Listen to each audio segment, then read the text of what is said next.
Okay. Mga kababayan, bago po tayo magbigay ng mga masusing komentaryo, ganito po muna mga facts na nakuha natin on news releases. Number one, ang kinargahan na van ay Photon na ang kanyang weight ay nasa 4,400 pounds. No? Mga nasa 2,000, ang total weight niya nasa 2,000 mahigit kilograms.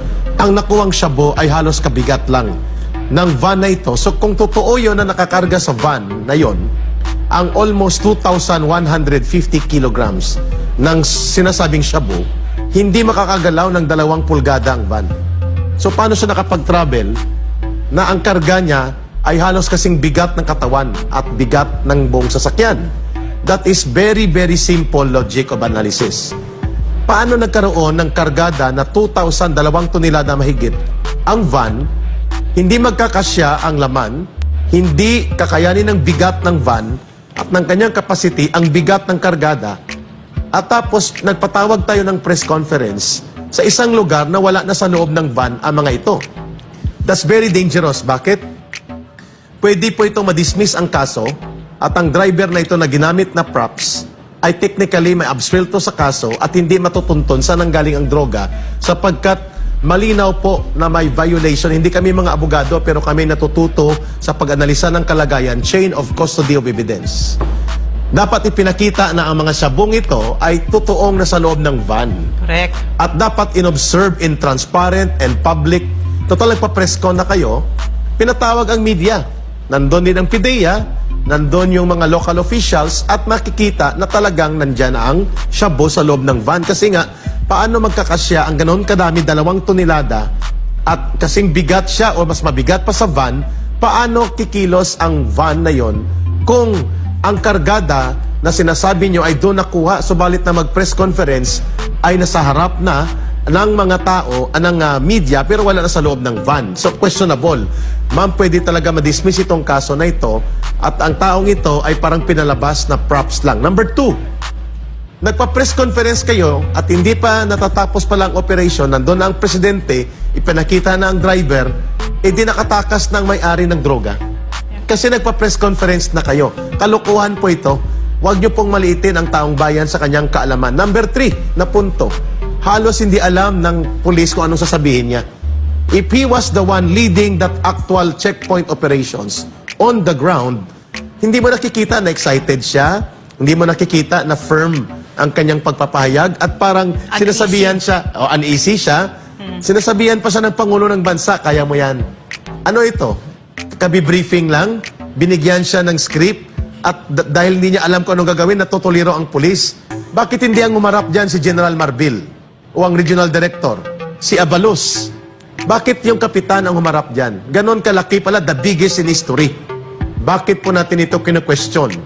Sapagkat obviously, nandun po ang mga elemento ng isang pandaraya, isang pangloloko, at ginamit pa ang itong operations na ito para pagtakpan ang totoong kapalpakan ng gobyernong ito sa drug war niya at upang ipakita, kita niyong kanyang statement, sabi niya, now we can declare na hindi kailangang may pumutok na baril, may balang gagamitin at may mamamatay sa isang tama at isang mapayapa na pamamaraan ng drug campaign or drug war.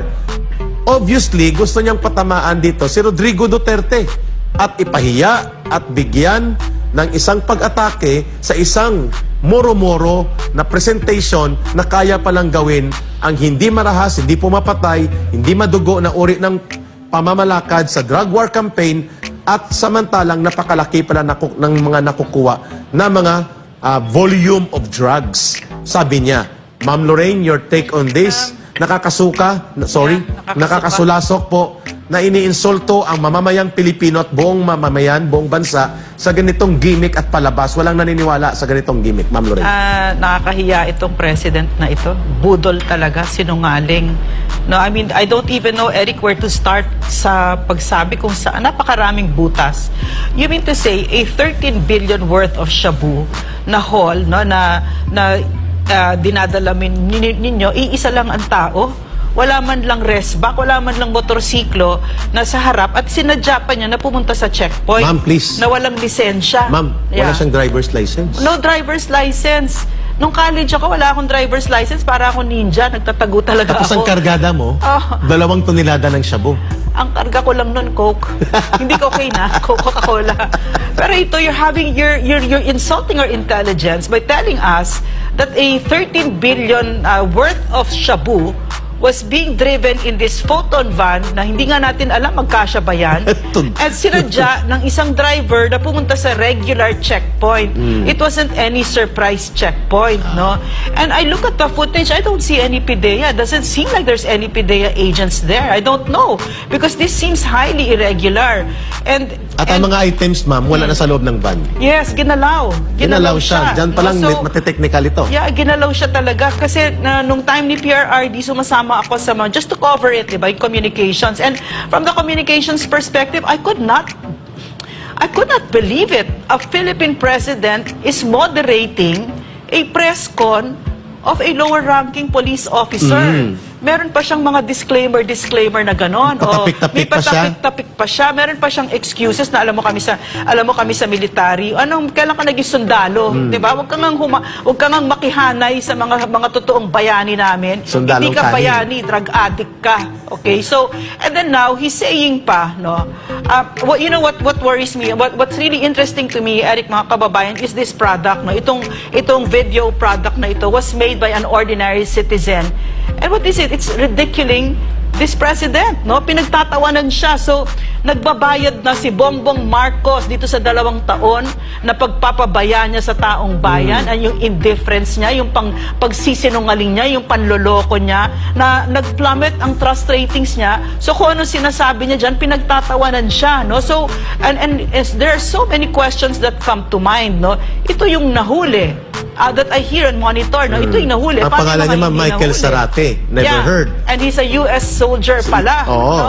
Tapos, And then, makikita mo, ma'am, Frank, brothers, can you show that? Makikita mo ang picture o ang itsura ni Bongbong Marcos, hindi siya seryoso sa ganitong 2 toneladang shabu na nakuha, Yeah.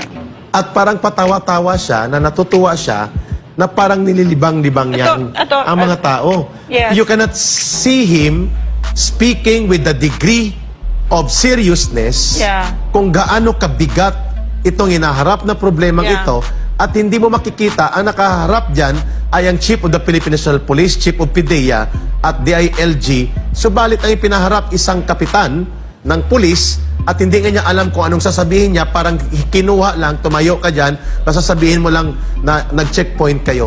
Eto Ma'am, pa, you were saying something kanina, at interested akong i-pursue ito. Sapagkat ano bang layunin kung bakit ito ay tiniming na ilabas a day after ng napakalaking pagsambulat ng rally sa Tagum, at napakalaki at napakalawak ng pagkagalit ng mamamayan sa kanilang mga illegal at otoritarya na pagsuspende. Yung rally na sinabi ni Abante ay nilangaw. Ma'am, I stand corrected. Kagabi may nag-message sa akin, sabi nila, ka Eric, siguro aabot yun ng 80,000 to 100,000, hindi lang 60,000. Mammoth rally. Bakit tiniming ito, ma'am? At bakit ginastusan at gagamitin ang isang scripted na pangpelikula nga, hindi makakapasa ang ganitong gimmick na pangbabastos sa katalinuhan ng mamamayan? How do you look at this kind of style? At presidente pa ang nangunguna sa ganitong kalokohan at napakalaking pag-iskandalo sa mamamayang Pilipino. Ang nakasusulasok dito, yung pamamalitika niya, no, over a topic that's so serious and that has affected our lives, and that we know, no, right now, ramdam namin that the drug problem has worsened under the watch of this drug addict president. No, so, yung pamamalitika niya, no, the lines that he said, it's a bloodless, no shots were fired. I mean, it's so obviously against PRRD. He's throwing shade, no, kay PRRD over a drug war where 88% of Filipinos approved of. And diba? supported. And supported. And now they're so angry at him, they're so enraged at him, because now we don't have the peace that we had during PRRD's time. And even me personally, I'm so afraid because I see the trucks, no, the way they drive, and my children are drivers, and we all know that drugs now it's flooding the market. And you're telling me 13 billion worth of shabu no shots were fired. No, whereas in reality, we know that gramo-gramo pa lang, nagdadanak na ang dugo. So, if you are a leader and you think that what you're preaching to us is a bloodless drug war, there's something really totally wrong with you. You don't know what's going on. And my other point, for us Filipinos, no, listening to this president talk about drug addiction, about the drug menace, when he himself has not submitted to a drug test that we've been clamoring for. What's your moral ascendancy to talk to us about this problem? Walang naniniwala sa'yo. Ma'am, pinagtatawanan niya lang ang ganitong kaseryoso na Paano? issue. Bangag na. Tatanungin natin mamaya ang isang social analyst, political observer sa katauhan po ni Herman Camintong Chu Laurel. Mga kababayan na sa atin ng naka-ready maya-maya, may gusto lang kaming i-point out ni Ma'am Lori kasi hindi namin ito titigilan. Number one, if the President is serious to decisively put an end sa sinasabi niyang approach niya sa giyera sa droga na ito, na sinasabi niya, iniinsulto niya, yung ginawa ni Pangulong Duterte, bakit niyo iniharap ang driver kung hindi ito props o gimmick? Eh di hindi niyo na ngayon matitrace sino ang may-ari nito, ng mga drogang ito, saan ito nanggaling, saan ito dadalhin. Number two, klarong-klaro na patungo ito sa pagkakadismiss ng kaso sapagkat hindi ma-establish ang malinaw na legal procedure sa pag-preserve ng mga ebidensya na napakalaki. Number three, the President was there not for the purpose of fighting drugs, but the President was there to make it as a political gimmick.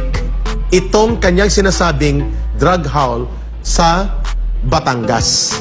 Pang-apat na punto natin po. Kung seryoso po kayo, Mr. President, the challenge of the people right now is explain.